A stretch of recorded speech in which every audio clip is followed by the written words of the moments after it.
for your dedication to public service for our country and to the safety and well-being of our country. Admiral Schultz, Rear Admiral Kelly, congratulations to you both. I was honored to have some time to talk with you both before we came out, and we truly have a gift in your life of service. Thank you for that. Governor Lamont, faculty and staff, family and loved ones, it is an honor to be with you this morning. I am also proud to be joined today by my military aide, Lieutenant Commander Lauren Milisi, who graduated from this academy in 2009. She is, yes.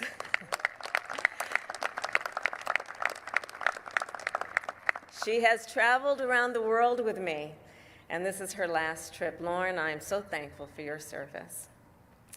And to the class of 2022, congratulations on this tremendous achievement. All you have been through, from that first 5 a.m. wake-up call during swab summer, to dipping your rings in the waters of the 7 seas at the ring dance, you have traveled on this remarkable journey together. I hope you look to your left and look to your right and know you have made lifelong friendships. You have dedicated yourselves to relationships that will last throughout your career. And you made it through together in such a demanding military training and a rigorous academic program in order to serve your country in the world's greatest Coast Guard. A Coast Guard, I should note, that has been strengthened, of course, under the leadership of Admiral Schultz.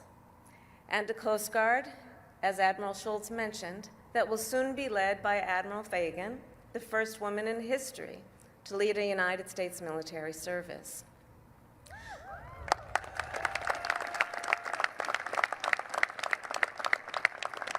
And to all the parents and loved ones who are here, I know you are feeling an immense sense of pride in these cadets today.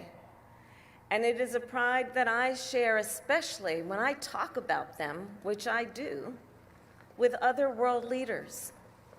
President Joe Biden and I, well, we view our cadets as our eyes and ears and hands and hearts wherever you serve, at home or abroad. You are doing the critical work. You will be doing the critical work to protect our country, to advance our interests, and to shape the trajectory of world affairs. We applaud you all for all you have done as families, as loved ones, to develop the cadets that they are today. I have had the personal honor of working closely with the Coast Guard over the years, from my time as Attorney General of California to being Vice President of the United States. And I know who you all are. I know that you cadets possess the highest level of training, professionalism, and excellence. And cadets, I will then share with you my perspective on where I believe we are in the world today, the work of the Coast Guard, and your role in both. I will start with how I see the world. You all graduate into a world that's going to need your leadership, one that is full of possibility and the promise of progress. At the same time, the world you graduate into is unsettled. It is a world where long-established principles now stand on shaky ground, where the rule of law in places is strained, where rules and norms are under question. We see this in Russia's unprovoked invasion of Ukraine, where fundamental principles are under threat. Principles that are well grounded in the belief that sovereignty and territorial integrity of all nations must be respected. The belief that all people have a right to peacefully choose their own leaders, and that borders must not be changed by force. For a time, it seemed as though these rules and norms would prevail. Now, they are being called into question. And the challenges we face are broader than Russia. Around the world, we see additional attempts to undermine the rules-based order. Nations that threaten the freedom of the seas, criminal gangs and traffickers who skirt the rule of law and fuel corruption and violence, those that manipulate and undermine the foundations of international commerce. When I think about protecting the security of the United States and the world, I am clear-eyed. One of our defining missions is to strengthen the international rules-based order, to defend it, to promote it, and to build on it. Over time, this order has been tried and this order has been tested. And far too often, I will share with you, I think we have taken it for granted. Frankly, sometimes we forget how rare it is in human history to have a period of relative peace and stability among nations. We must remember, upholding a system of laws, institutions, and common understandings. This is how we ensure the safety and security and prosperity of the United States. And this is how we preserve stability in the world.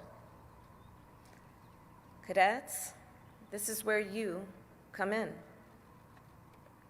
In addition to the work you will do at home, you will serve a vital role in advancing our nation's interests abroad. For example, just last week in Washington, D.C., I chaired a meeting with 9 leaders from Southeast Asia. I spoke with them about the United States Coast Guard, about you, with pride. I informed them that we are sending a new cutter to Southeast Asia to serve as a training platform, that we are sending additional Coast Guard personnel to help them build their law enforcement capacity, and that we are launching new initiatives to crack down on illegal, unreported, and unregulated fishing in the region. These leaders have told me before, and they said again, ours is a vital partnership. And what I will tell you as the bells ring is the presence of the United States Coast Guard is a reminder to the world that we as the United States are committed to a free and open Indo-Pacific, and that it is a priority for our own national security. And of course, your influence abroad extends far beyond Southeast Asia. The Coast Guard has more than 60 bilateral and multilateral agreements around the world.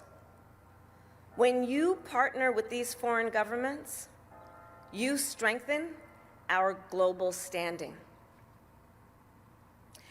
And to be clear, if our nation is to be strong abroad, we must also be strong at home. And every single American, in addition to you, cadets, has a role to play in bettering our nation. Today is a joyous occasion, but it is impossible to ignore that we gather mere days after a horrific attack of hate in Buffalo, New York. Another despicable act in the epidemic, I fear, that may be happening, of hate that we must condemn. I spoke earlier about international rules and norms, but there are also rules and norms that what we must as Americans hold on to, as each other, as Americans. Rules and norms founded in the belief that a harm against any one of us is a harm against all of us, that hate and violence have no place here in America, and that we are all in this together as one nation, undivided. I look out at you cadets, and I see the very best of America.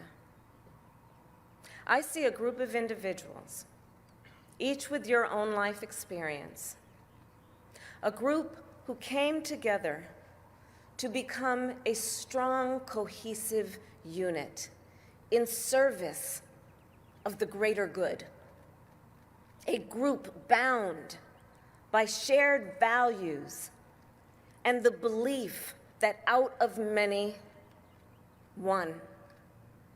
Enter as many, leave as one. As a nation, we're going to count on you to hold us to that ideal.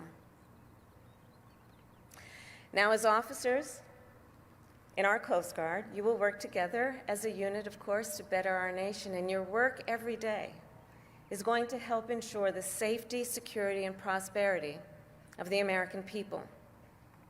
When you serve on a cutter in the Western Pacific, you will protect the sea and the sea lanes where billions of dollars of trade flow, and you will support the jobs and livelihood of millions of Americans.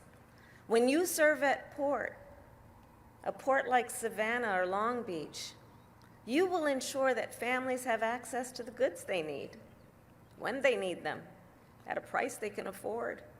This is the connection between the work you do and all that happens around the world, right into what happens in the households of American families.